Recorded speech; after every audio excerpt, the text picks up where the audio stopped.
श्री स्वामी समर्थ मित्रांनो. नमस्कार मित्रांनो. आज मी तुमच्यासमोर एक वेगळ्या विषयावर बोलायचं आहे. तो विषय आहे म्हणजे केस विकायचे का नाही विकायचे. आणि तुम्ही हा व्हिडिओ पूर्ण बघा जेणेकरून तुम्हाला फायदा होईल. मित्रांनो, केस झडती हा प्रॉब्लेम आजकाल खूप चर्चेचा आहे. कोणाचे केस ड्रॅन्ड्रफमुळे गळतात तर कोणाचे आपल्या जेवणामध्ये पर्याप्त पोषण मिळत नाही म्हणून केस गळतात. पण ते केस आपण भांडी विकणाऱ्याला देतो, त्यामुळे निगेटिव्ह एनर्जी आपल्या घरात निर्माण होते. ते भांडी आपण दररोज स्वयंपाकात वापरतो, त्यामुळे आपल्या घरात ताणतणाव निर्माण होते आणि आरोग्यावर पण दुष्परिणाम होते. मित्रांनो, तुम्हाला ते केस द्यायची असेल तर त्या बाईला फ्रीमध्ये देऊन टाका.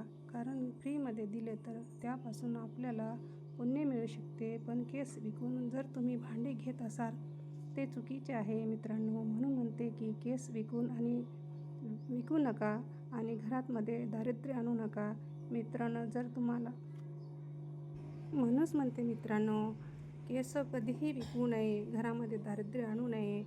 म्हणूनच म्हणते की हमेशा आपले केस गळतात पण ते कुणाला पण देऊन टाका. त्यामुळे आपल्याला पॉझिटिव्ह एनर्जी येते.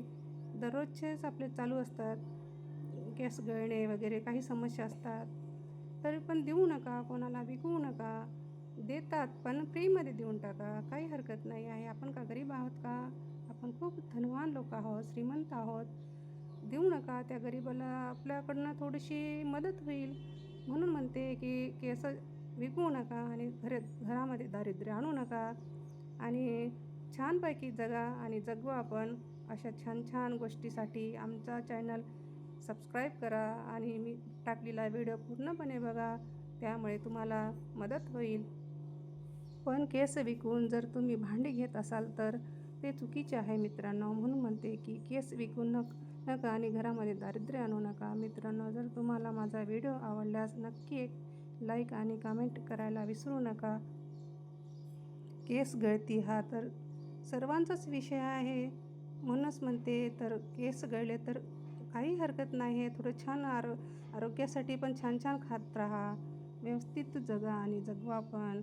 छानपैकी पोषक तत्वांचे अन्न खात राहा, त्यामुळे आपल्या केसाला पोषक मिळतील आणि केस गळती थांबतील.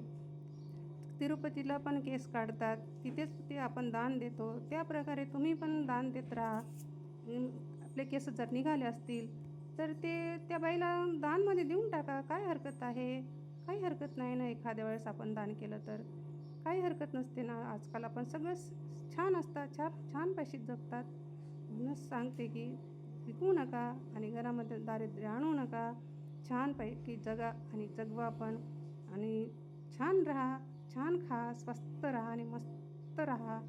स्वस्त खा आणि मस्त राहा.